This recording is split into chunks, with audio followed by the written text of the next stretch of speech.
टन्न खानुस् तर कम क्यालोरी खानुस् वजन घट्यो खाएको खानालाई मास्नलाई एक्सर्साइज गरेर म चाहिँ वेट घटाउँछु भन्नु मूर्खतापूर्ण कुरो हो क्यालोरी इनपुटलाई नै कन्ट्रोल गर्नुपर्छ भन्ने बुद्धिमानीपूर्ण कुरो त्यही भएर यो एक्सर्साइज गरेर वेट घट्दैन एक्सर्साइजको वेट घटाउनमा एक्सर्साइजको भूमिका 20%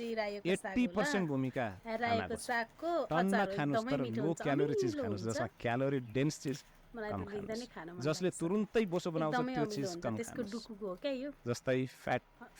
जन्ने चिजहरू कम खानुस् अथवा नखाए पनि हुन्छ सिम्पल कार्बोहाइड्रेट कम खानुस् नखाए पनि हुन्छ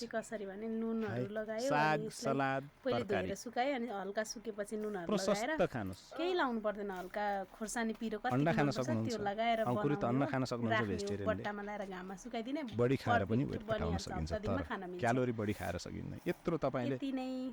दुईटा बिस्कुट र एउटा चिया खानु र झन् आधी थाल भात खानु क्यालोरी वाइज बराबर हो यति बुझ्न सक्नु पर्यो नि मान्छेले अनकन्सियसली क्यालोरी खाइरहेको हुन्छ त्यसलाई कट अफ गरेपछि त मान्छे फिट भइहाल्छ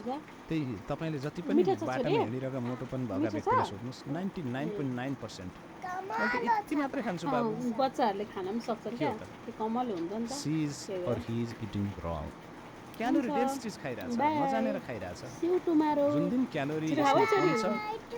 यसमा बढी छ भन्ने थाहा घुम्न जानुपर्छ है